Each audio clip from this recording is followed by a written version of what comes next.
Welcome to the Enchanted Lighthouse, where every week magical stories and new adventures await. Join our group of 7 wonderful animal friends as they bring tales about friendship, mystery, and wonder to life. From unexpected guests to heartfelt conversations under the moonlit sky, each story holds a gentle truth. We are so glad that you are here. Now let us begin.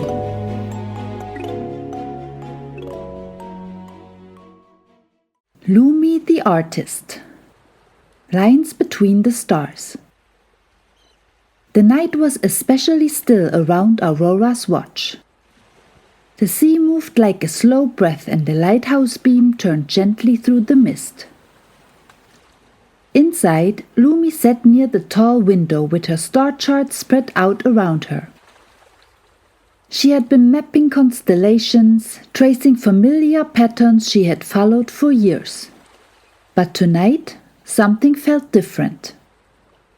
Instead of stopping when the map was complete, Lumi let her pencil wander.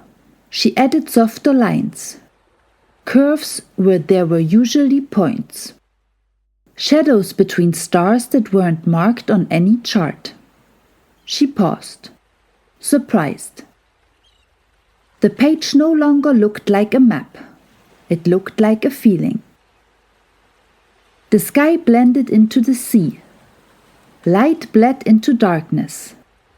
It reminded her of mornings when the horizon shimmered and evenings when the ocean held the sun just for a moment longer. Lumi tilted her head. "I think," she murmured to herself, "I like this." She didn't stop when the lighthouse clock chimed. She didn't notice when Theo quietly passed by, or when Milo peeked over her shoulder and then tiptoed away without saying a word. For the first time in a long time, Lumi wasn't charting where things were.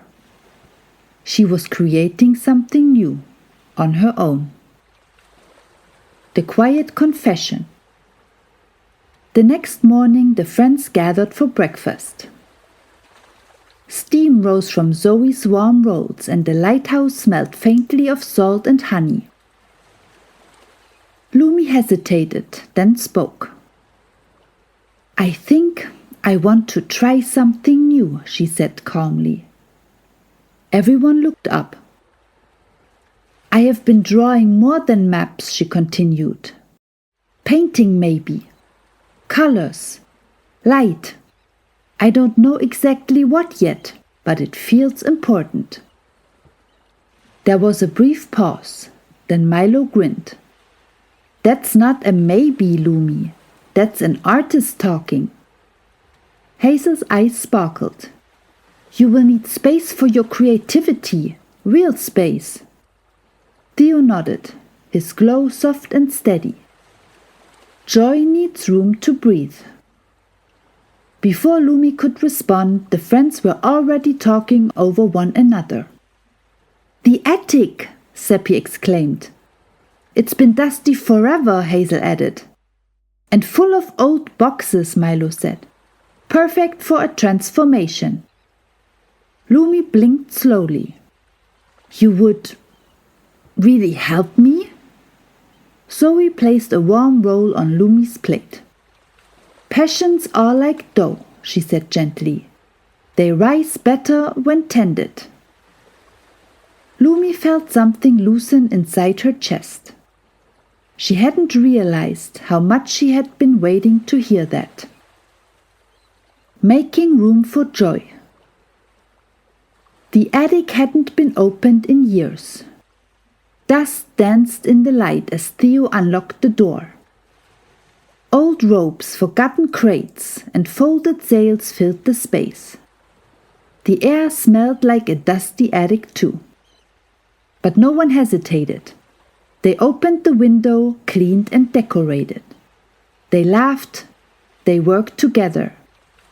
Hazel hung white curtains to soften the light. Milo found old jars and turned them into brush holders. Seppi carried buckets of water and declared himself official Vin's assistant. Zoe placed a small table near the window and added flowers. When they were done, the attic felt entirely new. Not polished, not perfect, but alive. Lumi stood very still in the doorway. "This is mine?" she asked softly. "For your art," Theo said, "and for whatever it becomes." Lumi stepped inside, her shell catching the light. She ran her flippers along the table, the jars, the open window that framed the sea. For the first time she felt something she hadn't known she was missing. Permission to start. The atelier at night. That evening, after the others had gone downstairs, Lumi returned to the attic alone. The space looked different at night. The lantern near the window glowed softly, casting honey-colored light across the wooden floor. Outside, the sky was deep blue, scattered with stars that shimmered like quiet thoughts. Lumi stood very still, taking it all in. Shelves lined the walls now, holding small glass bottles filled with water, pigments, and possibilities not yet named. Paintbrushes rested in jars like sleeping companions. An open book lay on the floor, its pages blank and waiting. In the center of the room stood the easel. The canvas was empty. Lumi stepped closer, palette in one flipper, brush in the other. She opened the small tints of color one by one, yellow like early morning, blue like the deep sea before dawn, green like moss after rain. She tested the brush on a scrap of paper, just a touch, just to feel the movement, the way color spread when she didn't rush it. Her chest tightened for a moment. What if this is only a passing feeling? What if I don't know what I'm doing? The lantern flickered softly as if listening. Lumi smiled. "This room isn't asking me to be perfect," she whispered. "It's just asking me to be honest and to get started." Down below she could hear soft laughter from the lighthouse friends, the crackle of the fire, and the familiar rhythm of belonging. Lumi turned out the lantern and left the room just as it was. Tomorrow she would begin. The first painting. The next morning, pale sunlight crept into the attic through the window, resting softly on the easel. Lumi returned with calm steps and determination.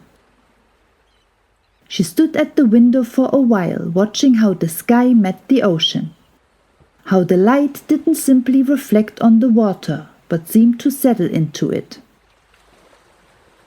The horizon breathed. The sea shimmered, holding both movement and stillness at once. Lumi mixed her paints slowly, letting the colors blend like tides. Then she lifted the brush. This time she didn't hesitate. She painted the ocean, sky, and sunshine, not as it appeared, but as it felt to her. White blues that carried quiet strength. Soft gold that warmed without blinding. Gentle movement where water met light. A horizon that promised calm without certainty. Her brush moved carefully at first, then freely. Time passed unnoticed. The friends gathered silently at the doorway. Theo's glow dimmed just enough not to disturb her. No one spoke. No one offered advice. They simply watched her paint. When Lumi finally stepped back, she exhaled. The painting wasn't perfect, but it was beautiful. "I think," she said softly, "this is only the beginning." Theo smiled. Beginnings are powerful. Lumi looked at the canvas once more, her heart steady and full. She had followed a feeling, and it had led her somewhere new and true. What art gives back. That evening, Lumi realized something important. Painting had not taken energy from her. It had given it back. The worries she carried, the responsibility of guiding others through storms and stars, they felt lighter now. Not gone, but balanced. She understood then that making room for joy wasn't selfish. It was necessary from time to time. A lighthouse within. Later, the friends gathered below, the lighthouse glowing warmly. Lumi joined them, paint still faintly smudged on her flipper. "Thank you," she said simply. Hazel hugged her. Milo bowed dramatically. Seppi asked when lessons would start. Zoe smiled like she already knew the answer. Theo looked at Lumi with quiet pride. "Light doesn't only guide others," he said. "Sometimes it teaches us how to care for ourselves." Outside, the sea shimmered. And somewhere between sky and water, Lumi had found a new way to shine. Every story has something to teach us. What did we learn today? We have learned that discovering a passion can begin quietly, with curiosity, not certainty. Making space for what brings us joy gives us strength for life's challenges. And when friends encourage us instead of doubting us, our light grows brighter than we ever imagined. Thank you for stopping by here today. If you enjoyed this episode, give it a like and don't forget to come back next week for a brand new adventurous story. Want to learn more about the magical tenants who live here? Visit enchantedlighthouse.com for a mystical map, creative artwork and a few special gifts. Until then, be kind and share your light. See you next time.